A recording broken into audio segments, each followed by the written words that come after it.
Okay. Hello, guys. Welcome to Bears Boldly Go, Disco Decks, where we are reviewing Star Trek Discovery. This is episode seven, episode 7. Yes, because we did 5 and 6 last week. It is called, I should have got this ready. I think it's called Star Trek Discovery Season 4, Episode 7. Yeah. It is called Bubba da Ba, Bubba da Doo. I wish it was called that. But to connect. But to connect, yes. Okay. First off, felt with one T. I will say that the mid-season finale is not usually the money-saving episode.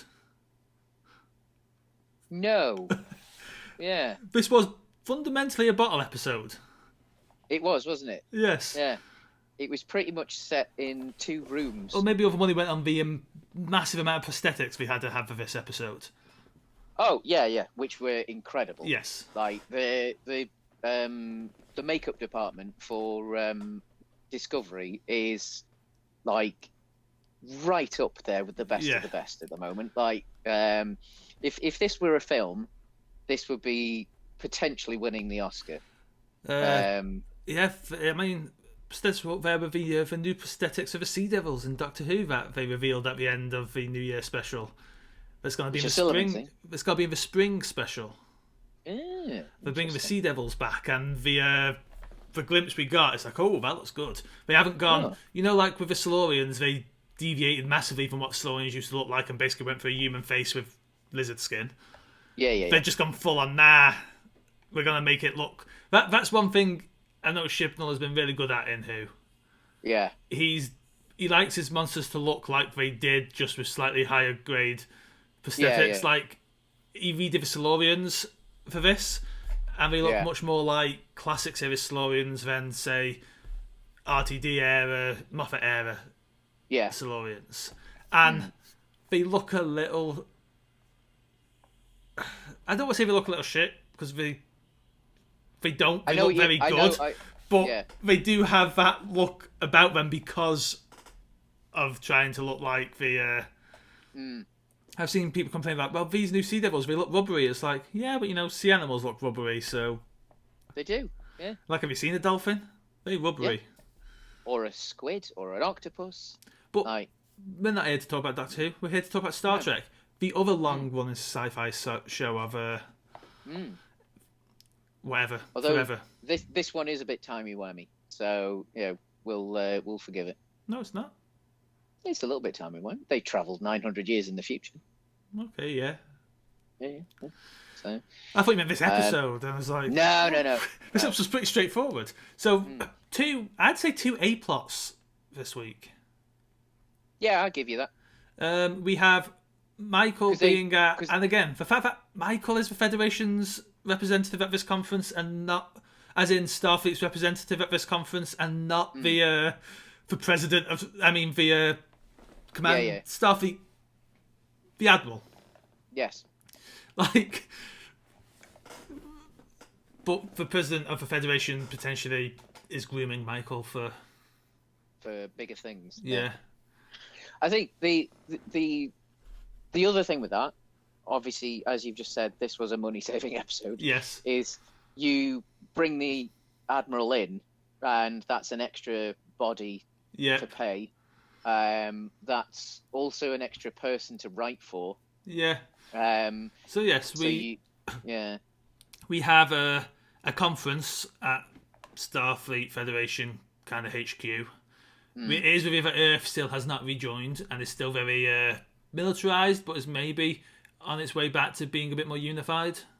Yes. It's revealed that they've brought Titan back into the fold.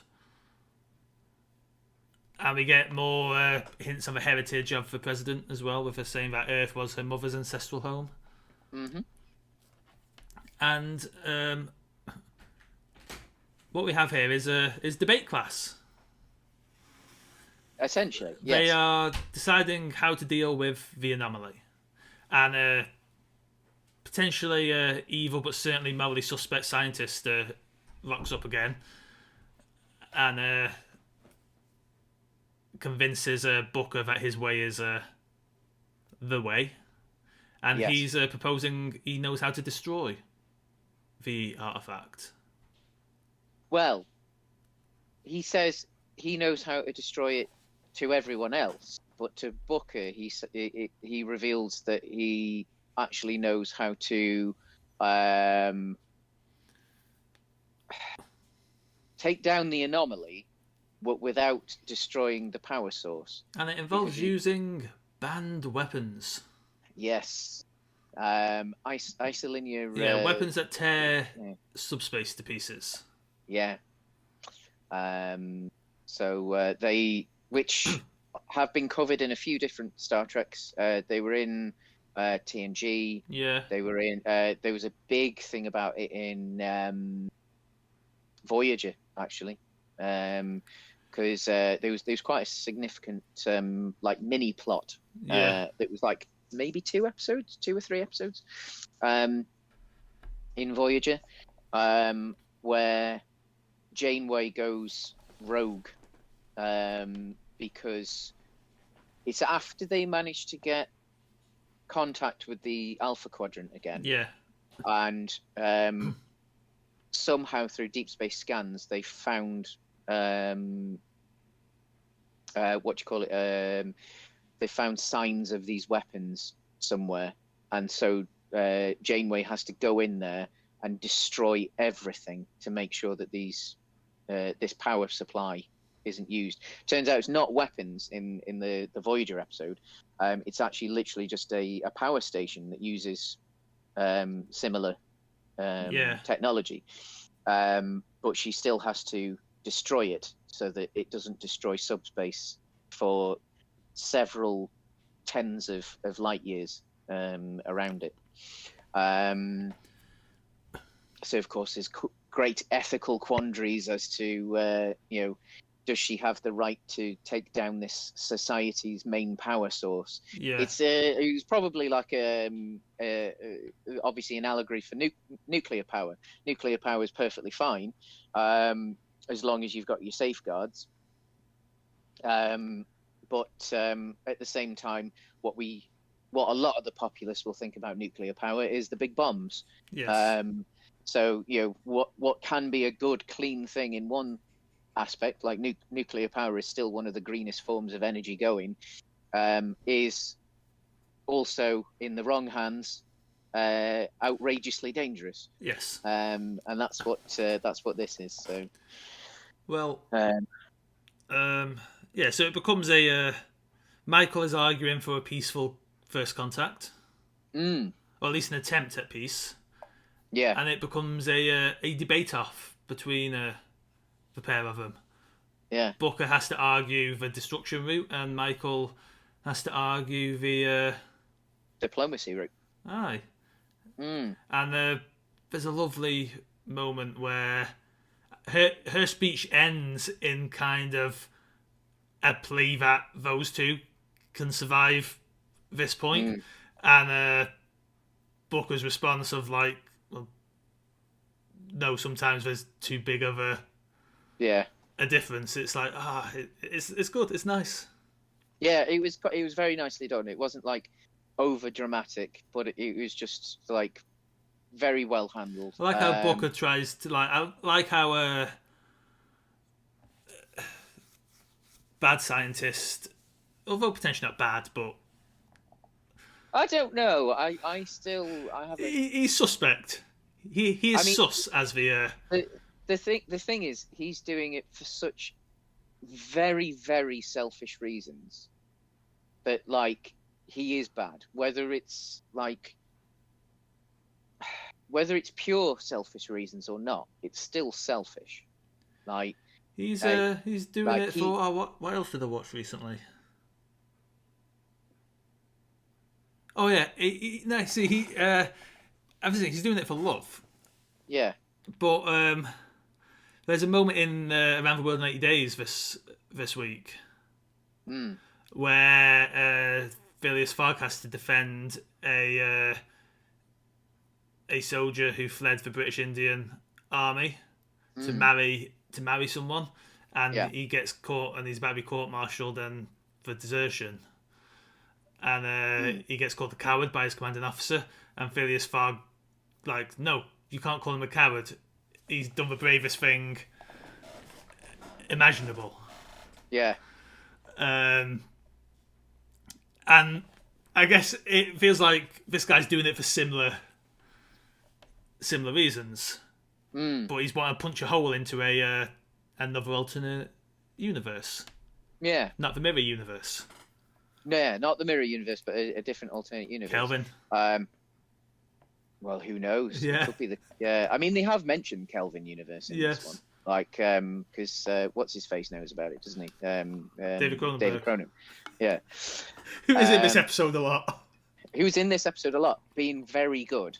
Like, because I don't think Cronenberg is actually a natural actor. I don't know. After this show. But they've obviously handled his writing and whatever his level of acting is. I still just can't get over David Cronenberg just walking around this show. Yeah, like, kind of, like, where did it come from? Yeah.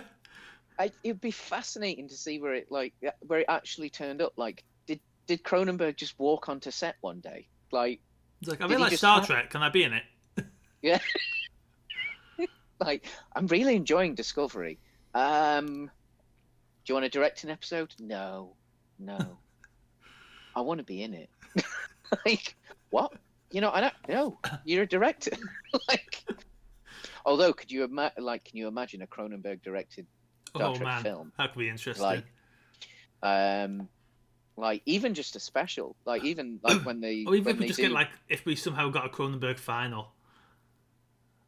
That'd be nice. Now it would cheat me out of a Frakes final because I love a good Frakes final. But yeah, you see what I'd like to see with Cronenberg is either a very limited series, like 5 or 6 episodes, or a movie stroke feature length special on Paramount Plus, where he can just do something somewhere, an isolated incident in the Star Trek universe, and go as Cronenberg as he possibly wants to go.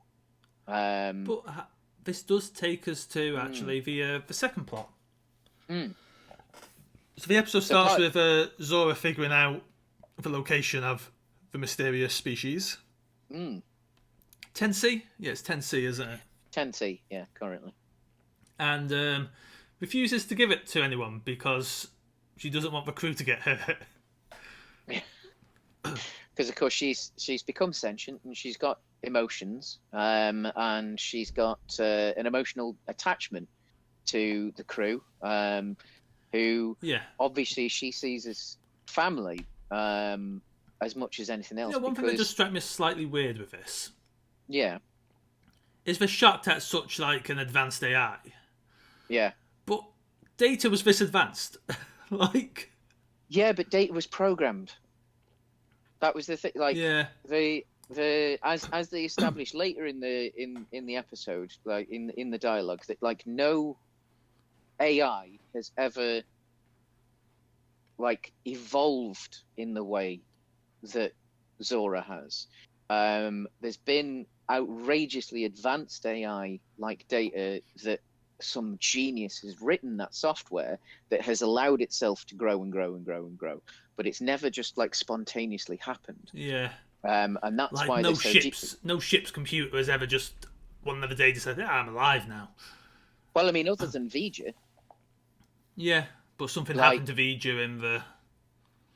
Well, yeah, I mean, the thing with Vija is obviously it's a similar thing to what happened with Zora. Realistically, is that Vija gained so much knowledge that it gained sentience, and then it gained emotions, and it was angry and sad right at the end of the because it had come home and it didn't know what to do. So obviously, that's something that would be on the minds of the likes of David Cronenberg, like fully realizing she could be Vija. And Cronenberg has basically rocked up to basically just said, what the hell do we do about this situation? As seemingly Starfleet's head psychiatrist, is that have we decided that is what his role is? Well, he's definitely the head psychiatrist, but in this he described himself as the head artificial intelligence psychiatrist. Is he basically just the head of human resources, or at least the futuristic version of it? Yeah, he's just HR, isn't he? He is HR. Like, but yeah, so and you have a lot of distrust coming from Stamets. Yes. Because of everything that happened with Control. And Zora very willingly goes, well, here's a kill switch. Yeah. Which looked really fancy as well. Yeah. I quite like the fact that, like... And everyone but Stamets is like, whoa. Yeah. Even Cronenberg is like, we don't want a kill switch here. And Stamets is like, I'm happy with a kill switch. Yeah. But then Stamets is so, like, kind of... He's so clinical. It's safe to bet that Zoro at this stage, despite only having them for like a week, understands emotion better than Stamets does. Yes, definitely. But then we've mentioned it before. Like I would think Stamets is at least meant to be somewhere on the. Yeah, what we would currently describe as being somewhere on the spectrum. Yeah. Like I think it's probably obviously it's a lot more complicated than that, but and I think it's been referred to in Star Trek that like it is a lot more complicated than that as well. But yeah, he would be someone that's labelled as on the spectrum. So like Stamets is not a bad person. He just lacks the understanding of emotional interaction. I think the only person he kind of gets it with is at this stage really his husband and his adopted kids. Yeah. And I love that bit at the end where it really hammered home the fact that those two have basically adopted these two teenagers. Which is lovely. Yeah. Because I think those two needed the kids. And obviously the kids certainly needed the adults as well. On a side note, Blue, the person who plays Adira, tweeted out today that they bought themselves a cameo off the guy who plays Stamets. Oh God, yes. I follow him on Twitter because most of his content is D&D related these days. I'm sure I follow him as well. I'm pretty sure I follow the Doctor. What I do like about the current crop of Star Trek actors as well is they're so utterly into Star Trek. Yes. They bloody love it. It's not just a case of they're enjoying Anthony Rapp. Anthony Rapp, yeah. But they fully appreciate Star Trek. The Korean American guy who is one of the bridge crew. Yeah. He's a nerd. You really get the feeling that they like each other as well. Really that set I think really is a. Yeah. I saw I've said before. Sorry. Regularly because Rapp tweets about it a lot. Him, Blue, the person who plays Grey, and Tilly. Yeah. They regularly play D&D together, and it's Tilly's husband who played, I think, one of the Andorians in the last season, who DMs it for them. Oh, lovely. Yeah, and they started playing D&D, and now it's just become a weekly game for them. Oh, that's nice. Yeah. Yeah, I saw a tweet from the Korean American actor. I can't remember his name. It was because it was Garrett Wang's birthday recently, who played Harry Kim in Voyager. And it was a picture of the Discovery actor, obviously at a Comic-Con somewhere, with a Captain Proton t-shirt on, And even though he was an actor on Star Trek at this point, he queued up to go and meet Garrett Wang and get his photo taken with him with a Captain Proton t-shirt on. Like, so yeah, it's just, I don't know. It just feels like this modern run of Trek, not just Discovery, but like, I mean, has done such good things for the acceptance of how good Trek can be. I also feel that and it happens. Anything that's long running, it's the natural occurrence. Like, and it can be a problem as much as a good thing. To be fair, but if you have something that runs for long enough, eventually it gets made by fans. Yeah, I mean, Doctor Who, since its revival in 2005, has been made by Doctor Who fans. Yeah. Star Trek is now being made by Star Trek fans. And for the most part, I'd say the right fans as well. Comics are generally written by fans of those characters. Like, yeah, it's people who love these characters. And there's pros and cons to this. Oh, certainly, certainly. It's not always a good thing, but yeah, I mean, like, again, I mean, I'm skeptical about Picard. Like, we'll see where season 2 goes. If something exists for 60, 70, 80, 90 years, at some point, it's only really going to be made by people who like the thing. And I think, I mean, we've sung its praises a lot, but I think Lower Decks is the absolute epitome of that. Like, you look, like, the people who make that, they know Star Trek inside and out. Star Trek, however, isn't suffering from the worst tendencies of a fan making your product. Is the fact that it doesn't grow. Yeah. I think there was a good decade in, like, all through the 90s, a variety of DC heroes died. But they didn't comic book die. They were dead. Like, there's a decade where Hal Jordan and Barry Allen are not the Flash and Green Lantern.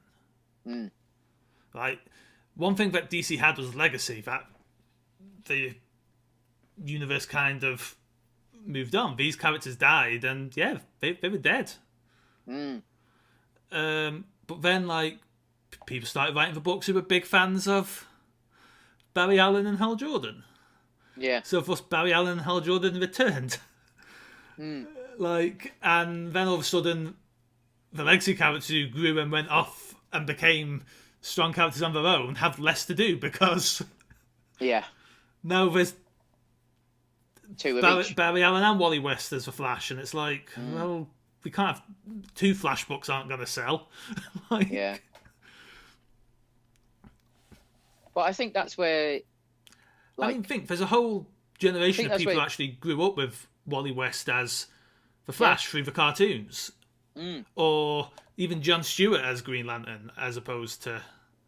I think I was more familiar with Wally West as the Flash, to be honest. Like, because Hal Jordan died later, but Barry Allen died in.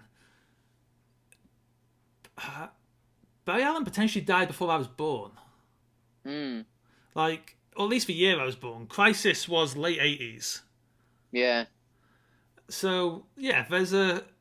And he came back probably 2009, maybe.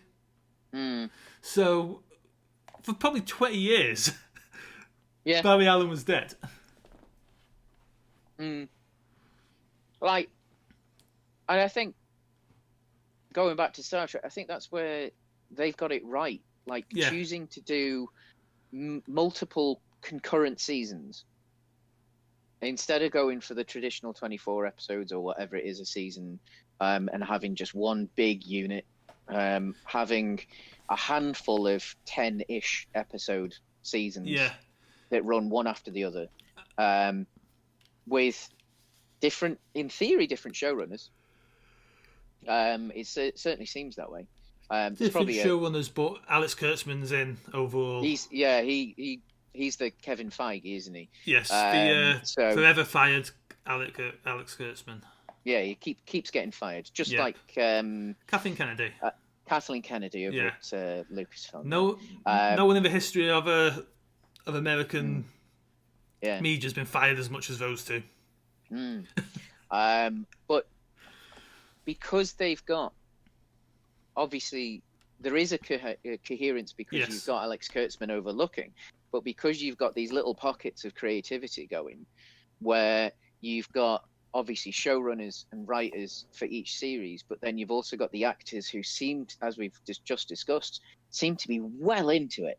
Like Sonequa Martin Green is a producer on this now, which means that she actually has a certain level of control over it. She's not an executive producer to hire, which is usually to hide extra money. Yeah. Like we don't have the actor budget for you, but we'll give you some producer budget. She's an actual hands-on producer, which didn't happen in earlier Star Trek. You had directors, you had people potentially a bit like Frakes and a little bit like Leonard Nimoy. I think the reason that tends to happen on especially longer-running TV shows is you're working with this crew for so long, but you're just like, I want a crack at that. Yeah. And the thing is, like, as far as like the actors as well, if you know your fellow actors, you know how they work, you know what pushes the right buttons, you know what pushes the wrong buttons. So in theory, at least as an actor's director, you will probably be able to pull it off. Yeah. And then if you've got a decent camera team around you and lighting team, etc., like they'll just do their job, especially as it's TV. Like most of the time it's a normal, like it's going to be relatively basic setups. They'll know what they're doing. So you really are just an actor's director at that point. And obviously some people have really, really shone with it. Like Frakes has done incredible work. It's a shame, really, that a lot of it is locked within Star Trek. Not quite. If you venture into the lower budgets of TNT television, like the Librarian, Librarian franchise, you will see a lot of Frakes work. But I think, like, had he been had a better Thunderbird film come out, yes, I think something different could have happened to him. Yeah, definitely. That said, he is a director behind some of my favourite TV episodes, and why an alternate universe where Frakes made a bunch of Hollywood films would be cool, I would not have some of my favourite television. I mean, I think even within Star Trek, I don't think Discovery would be Discovery without Frakes. No. Because he directed one of the early episodes of season 2. Yeah. And he has a visual style, which actually Discovery mimics his style anyway, visually. But you can still see a Frakes episode when there's a Frakes episode. Like, you know what it is. Watching like I know it's a low budget schlocky television show. But when you're watching the Librarians, you always know when you're watching a Frakes episode. Yeah. It always kind of like, oh, okay, yeah, this is this season's Frakes episode, and it's probably got to be the best episode this season because it isn't even necessarily that they give him extra budget. Like, no, he's just very good at what he does. Yeah, and he does have an aesthetic style. Like, you can see a Frakes episode and know it's a Frakes episode, but somehow he manages to get something out of all of whatever he's given, which is exactly the same as all the other directors. And he gets that extra 10% somehow. Yeah. And it isn't because, and again, I mean, the actors are in Discovery in particular are outstanding for every director. They're perfect in every episode. I mean, we haven't even got on to talking about Doug Jones yet, but who again, a small part of as he played in this episode, he's a genius. Getting us back on track a little bit, actually. So yeah, we have Excuse me. We decide that Zora is a new life form. And that so she is accountable. She joins Starfleet. Because she is actually an entity. Because there's this wonderful speech about how that Stamets makes about how trust is a choice. Yeah. And he can choose to trust her, but she has to choose to trust them to know what to do with that information and to. And it's a wonderful speech. Oh yeah, and it's spot on as well. And I like the idea of Zora joining. Yeah, Starfleet, like that she will be within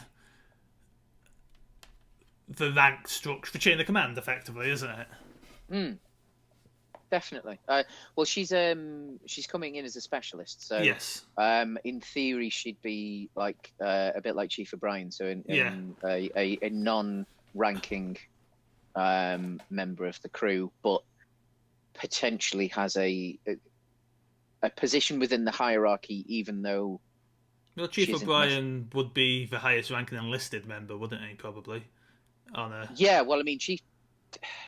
Yeah. See, Chief O'Brien is within that chain of command because he's enlisted. Because he was a specialist, yeah, as well. So, which is one of the reasons that he was enlisted because of like his technological. But again, we've got into this before in the. Yeah. Let's. So yeah, we love. I mean, the thing is, we love Chief O'Brien. Yes. Yeah.